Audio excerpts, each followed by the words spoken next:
Hey guys, I'm Sarah. Welcome back to my channel. Today I'm going to be starting what I hope to be a reading vlog. We'll see how this goes. This will be my first reading vlog, so we're trying it out, or at least I'm trying it out.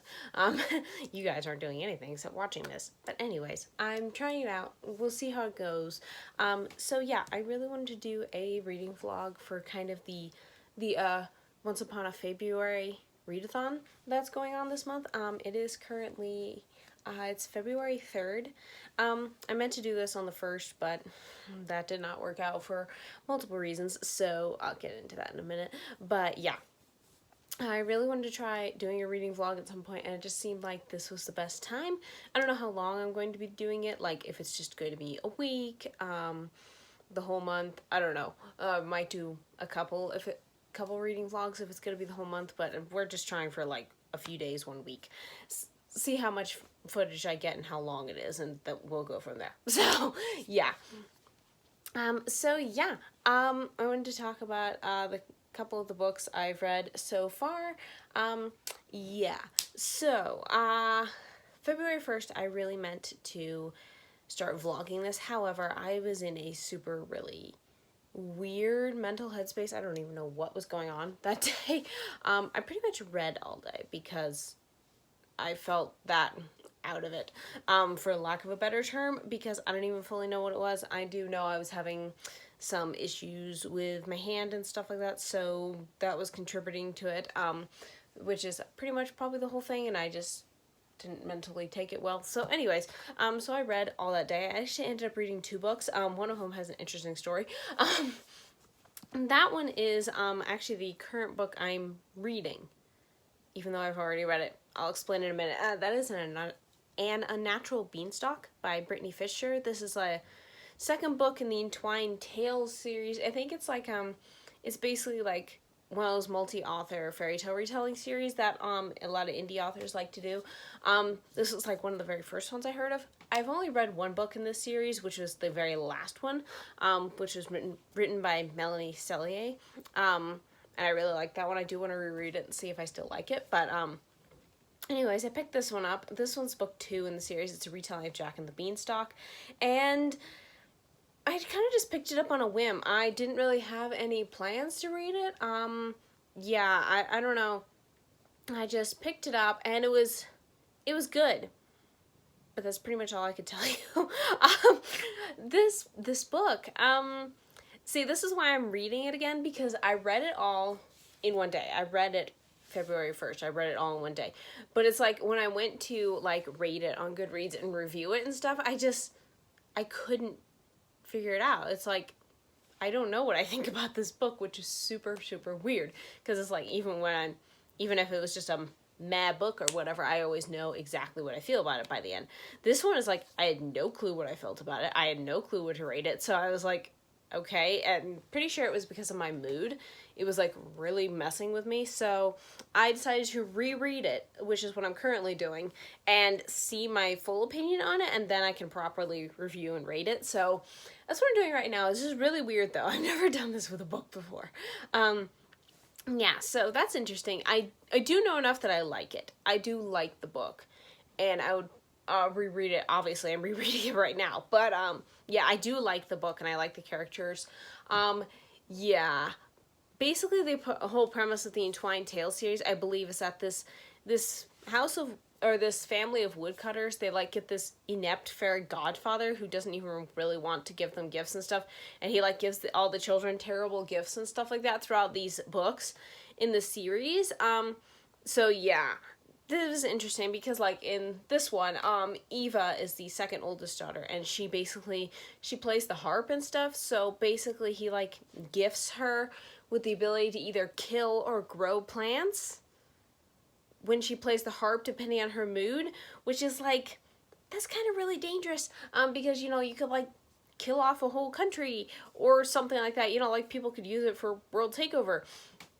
So then Eva basically gets kidnapped by this crazy duke. He's something else. He is the most weird, psychopathic kind of, very intimidating type villain without being intimidating. That doesn't make sense, but he manages it. It's more mental and stuff like that. But anyways, he kidnaps her basically, to use her power. And then Jack gets wrapped up in it. He's just like a regular farm boy, and he gets wrapped up in this whole thing trying to rescue her, and it goes from there. So yeah, it's really interesting. I do like it. So, I mean, obviously I'm reading it again just to figure out how I feel about it. So yeah, there is that. And the other book I read, because I read 2 books in the same day, I read A Goose Girl, which is the first book of this series. This one's by Cam Shia, and it is a retelling of The Goose Girl, and it's about the oldest daughter, Rin, who basically gets forced to switch places with the princess to become, or the princess wants to be, like, free from her duties, so she forces Rin to take on her disguise. And it's basically the original tale of The Goose Girl, which is basically the princesses in that tale. The princess is on her way to get married to this prince, and her maidservant takes her over and forces her to become a servant, and then she gets like hired to be the Goose Girl at the castle and stuff like that. I mean, it all gets resolved and she gets happily ever after. But this is kind of the opposite, where the princess makes the maidservant become the princess as opposed to just forcing her to, or the maidservant forcing the princess to become the maidservant. You get the idea. You get the gist. Anyways, and that one, I really can't tell you much more about it, because honestly, it was not the best written book in the world. I mean, it was written well. Let me rewind that. It was not badly written. It was just there. I didn't really care about anything that was going on. I didn't care about the characters. The situation, Rin didn't really have much of a character arc. The romance was weird and just came out of nowhere. It's like, okay, why do you like each other all the time? You guys have, like, spent, I don't know, 3 scenes together. I mean, it was kind of weird. And what else was, oh yeah, it just felt like a bunch of checkboxes to make sure, like, you got everything in the fairy tale itself put in the retelling. It didn't feel natural to the story and what was going on. It didn't really have the author's characteristic humor either. Yeah, I don't know. I gave it 3 stars. I just didn't really care for it. It's not a bad book by any means, but I honestly didn't care, and I probably wouldn't reread it. So, yeah. But, yeah, that's all I can say about that one. But yeah, so yeah, those are the only 2 books I've read so far. I mean, it's only day 3. I'm saying so far like that's a bad thing, but whatever. It doesn't really matter. It's not like it's a competition. But yeah, I've also been, here, let me grab the book. I've also been reading a nonfiction. I've been reading Go Teen Writers Write Your Novel. This is by Stephanie Murrell, Jill Williamson, and Shannon Ditmore. I don't know if I said any of those last names correctly. Yeah, I'm like 20-some% in according to Goodreads. This is really good.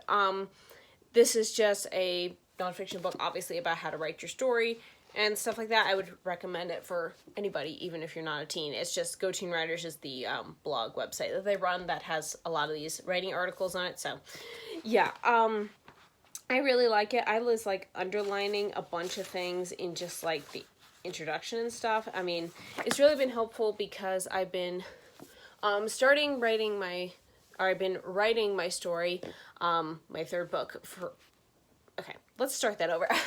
I've been writing, or at least trying to continue on with my 3rd book in my Creaturely Chronicles series, which is a Christian fantasy series that I'm writing.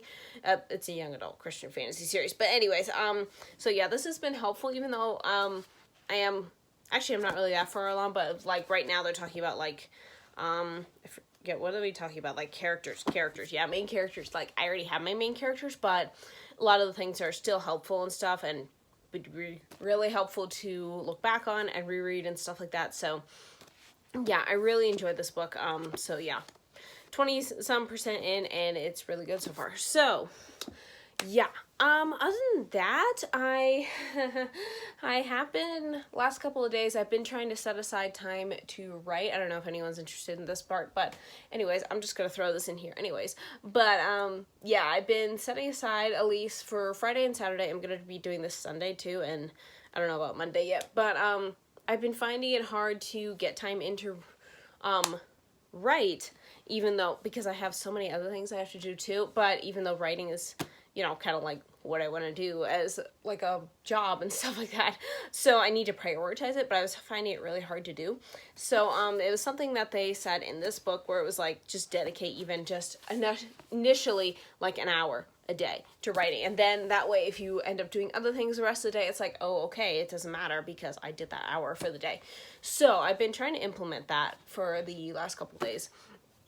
So I've been making sure I set aside time to write at least an hour in the morning.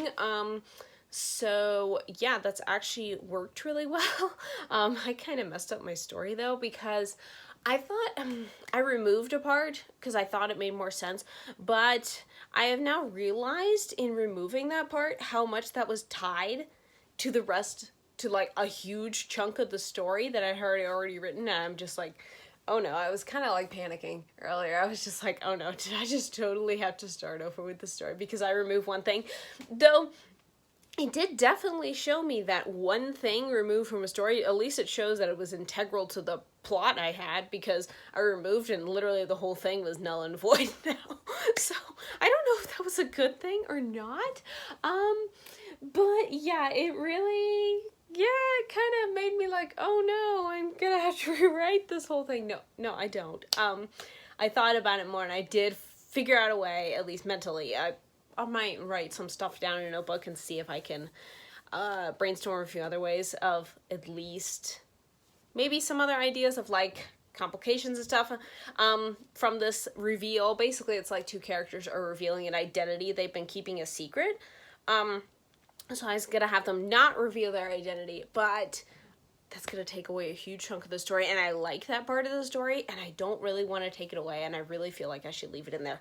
So I have come up with another way of like another character outing them, and then they have to come clean of who they really are and stuff like that, and like the ramifications beside the ramifications from that in their like small groups that they're in, basically, because they're like, it's just like a small army. They're moving from one place to another. So yeah, and it's just, so phew, thankfully all I have to fix is the part I just did today, which was like the whole scene. But it's not so bad, because basically I'm taking chunks of the book I've already written, I'm copying it from one draft onto the next one because I've been changing stuff in that other one. But I didn't want to lose the original stuff in case I don't like what I change, so, like in this case. So all I have to do is go in there, copy that, and just change a couple spots. I can probably keep the spots I did change before they get outed. I can probably keep that stuff. Yeah, now that I'm thinking about it, I can keep that part. I just need to copy the rest of it, put it back in, and then rework it from the old original side and rework it with that new information and go from there. Because, yeah, basically, this book is really stretching me in ways I didn't think I needed to be stretched. I am definitely just trying to focus one scene at a time with this book, because if I think too much ahead or try to figure out things of what I'm going to do next or something, it really just doesn't start working, or I like really feel overwhelmed.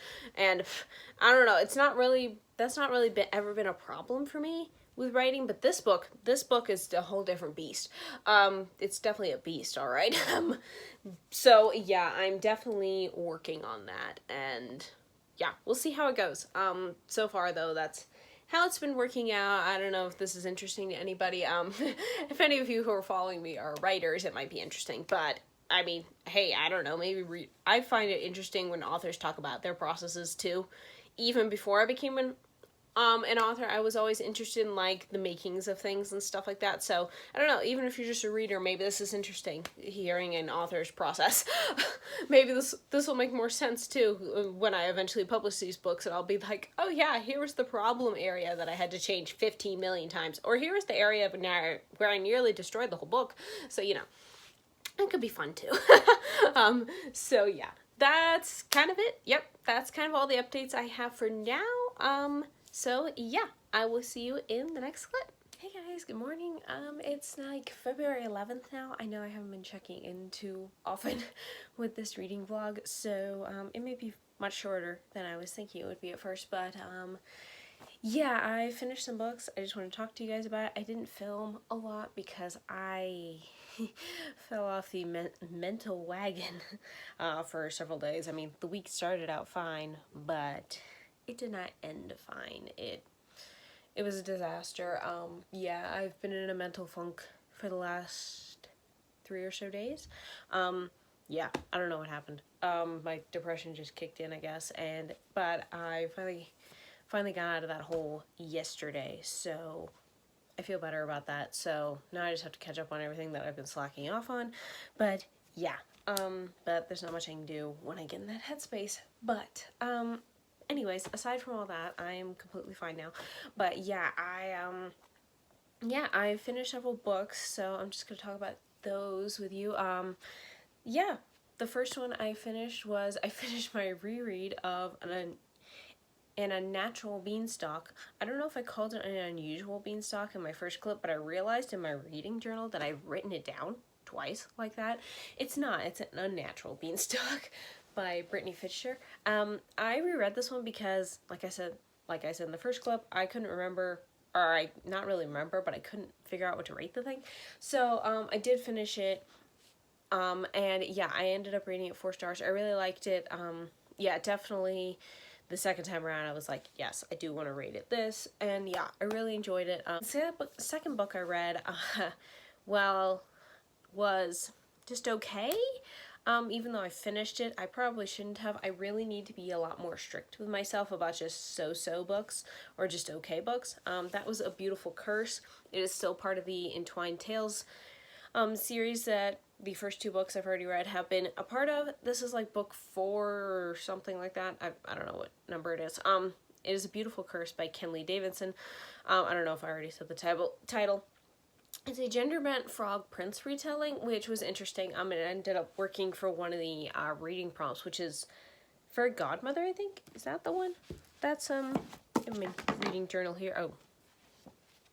Okay, anyway, sorry, that was one of my rating books that just landed on the cord.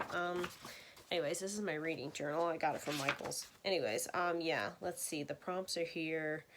Yeah, Fairy Godmother, which is a gender-bent retelling. So that was a surprise. I wasn't looking for that. So, I was just finishing up the ebooks I had of that series because I haven't read the whole series. I only read 1 book before all these, but I wasn't interested in the others, so I was just kind of finishing up the ones I had. And this one was, I liked it in some aspects. I really liked the prince in this one. Cameron, I think that was his name. He was a real sweetheart. I liked him. I didn't really care for the main girl, Ellie. She was one of those kind of obnoxious individuals that I don't quite know how the guy falls in love with. She's just very abrasive. She seems kind of prideful a bit, and she didn't really get over that, and yeah, I didn't really like that. I also didn't care for, it's kind of just this thing where Ellie, she's really into books and reading and stuff like that to try to hide her unnatural fairy beauty that her stupid fairy godfather gave to her and her twin brother. So yeah, anyways, she goes to this new kingdom to like become a scholar or a librarian. However, nobody will give her the time of day because she's a woman in a man's world. That plot line, especially in this book, really drove me nuts. It wasn't prevalent, but it was there enough that I was irritated by it, like excessively irritated by it, because that plot line can work well and I can like it depending on how it's done.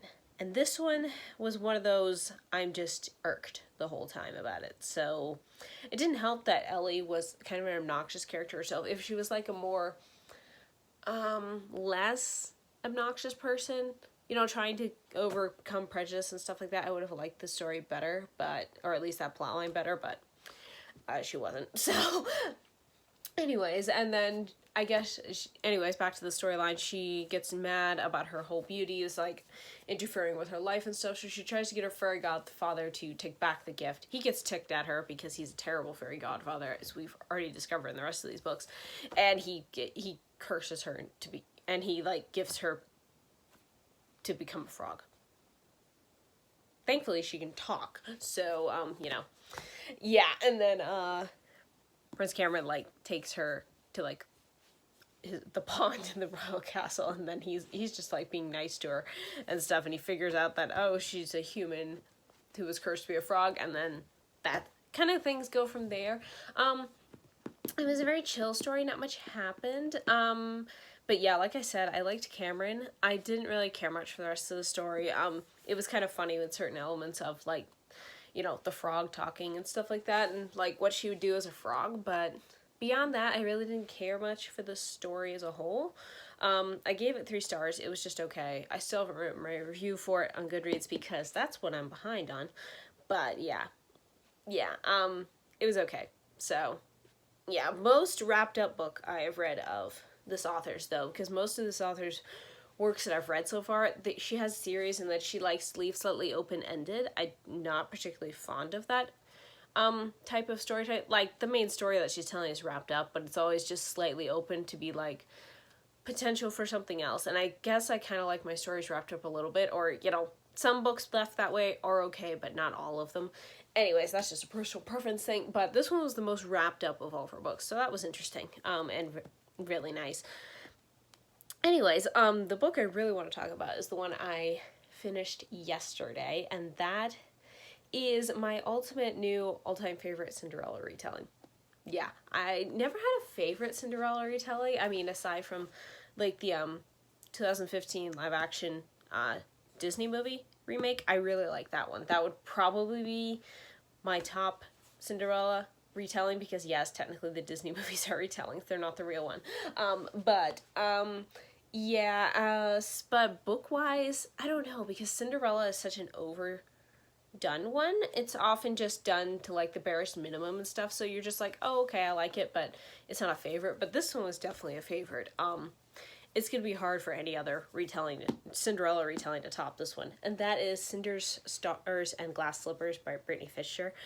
This is book 6 in her Classical Kingdoms series, which is a bunch of fairy tale retellings that are all set, like, in the same world, but not all of them are crossovers. Like, this is book 6, but you don't have to have read any of the other previous books to know what goes on in this one, because it's a standalone.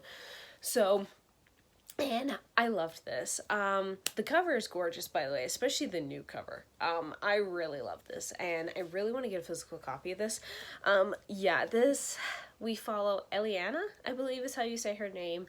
She's our Cinderella character. She actually grew up, though, as an admiral's daughter on the Navy ship, so that was an interesting twist. I really like that, but then some things happen. She has the gifted ability, because in this world, the Maker, who is God, because this is basically like Christian fantasy, and this one is definitely very, very faith-based. I really liked the allegory behind it that she was putting in there. But, the Maker has gifted certain people with, like, magical talents and stuff, and Eliana has the gift to talk to stars, and stars can talk to her. And so, like, that has helped her father's ship and stuff in, like, avoiding storms and pirates and being warned of things, because the stars will tell her, and then she will tell her dad. But then something happens when they go to port. Her secret is discovered, because her gift's kind of a secret. So her father sends her back home, because her mother was I'm probably not going to say this word right, but, like, a marchioness. I don't think that's how you say that, but I don't know how to say it. She's like a high-ranking lady. Her mother was, and then her mother has died, so Eliana has inherited that. So she basically, her father ships her back over there, because he's like, you're not safe on the seas anymore. She's very upset about that, but she goes anyways, and to live with her aunt and her cousin. And in the process of that, she meets the Prince Nicholas of their kingdom. Ashland is their kingdom, and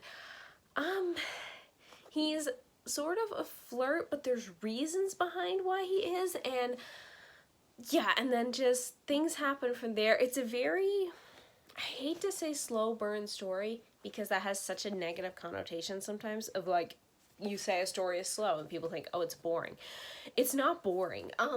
It's hardly boring.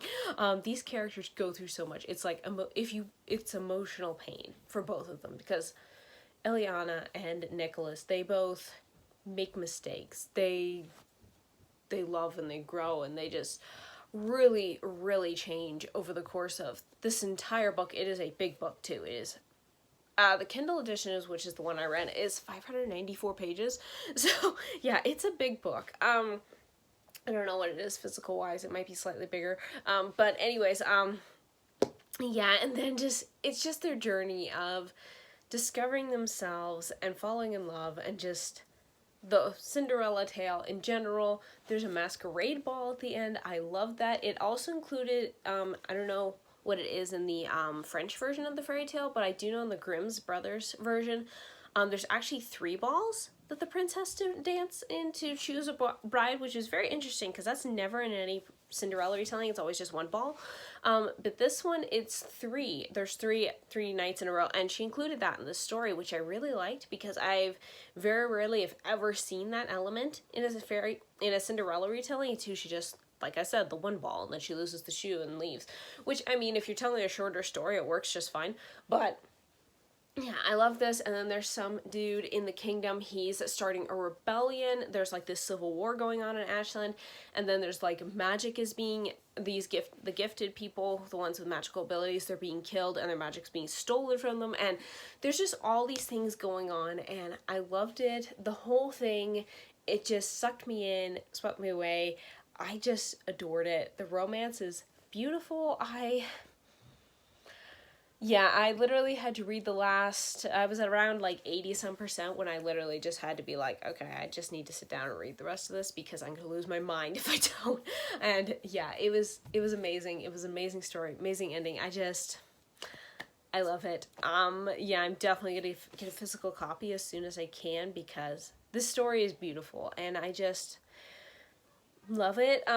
Also at the time I was reading it was when I was having this mental funk, and it's just, I felt God wanted me to read that book for a reason. I don't know if anyone else has felt this way, where you just pick up a book and you realize like, okay, yeah, you needed to read that book at that time because of X, Y, and Z reasons, or God wanted you to read it, or it just helped you out at a time or something. But this one,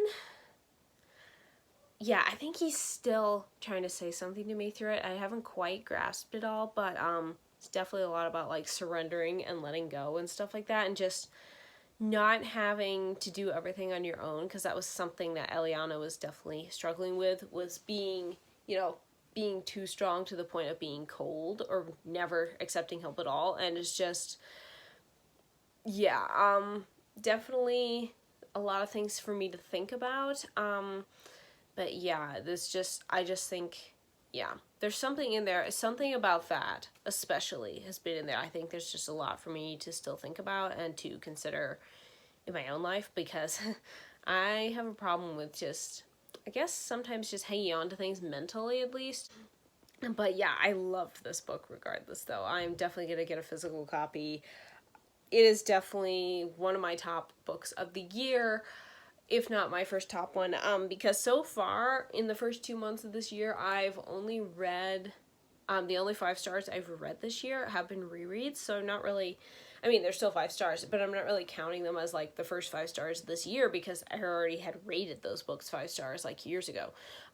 But yeah, so this one, Cinder's Stars and Glass Slippers, this one's definitely, the first 5-star book of the year, and I'm really happy about that because I really loved this book. But if you can't tell, I really loved it. Actually, I could show you guys the, because I'm trying a reading journal for the first time this year. This is the spread I drew for the book. It's not very impressive, but I really like it.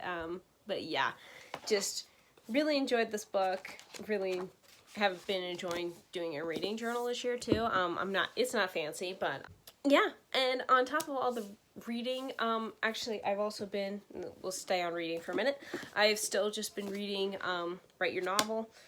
This one, I think I'm roughly about halfway through now. I'm just taking my time with it, but yeah, it's already been super helpful with my book so far. One of the things definitely has given me some thought for what to do with my current book. A different scene idea that I hadn't thought of before, so yeah, it's been super helpful. So I'm still reading that. Yeah, I'm just taking my time with that. I don't really care how long it takes me to read that one. And yeah, I don't know what I'm going to read next fiction-wise, because I do have a review copy of A House of Blood by Nikki Chapelway. I need to read that one and review it before the end of February. That was the deadline she gave us. So I still need to read that. It's a sequel to An Apprentice of Death, which is one of my favorite books from last year. So I'm very excited for it.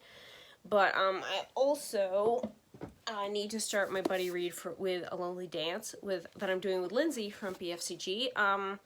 Yeah, I haven't started this book yet. I need to, but I think I just first, I don't know which one I'm in the mood to start first. I may just flip-flop back and forth between the two of them until I settle in on just reading one of them. It's probably gonna end up being A House of Blood first, but I don't know. I'll see what I'm in the mood for this evening when I do generally most of my reading. I'll see what I'm in the mood for, if I'm in the mood to start that one or this one, so we'll see. But those are my two fiction books on the table. And on top of all that, I have some more books to unhaul. So I'm gonna show these to you guys real quick, because then I don't have to make another video about this. I mean, there's only 6 of them, but I went, after helping my mom, she started cleaning out a lot of the house and stuff, spring cleaning and stuff.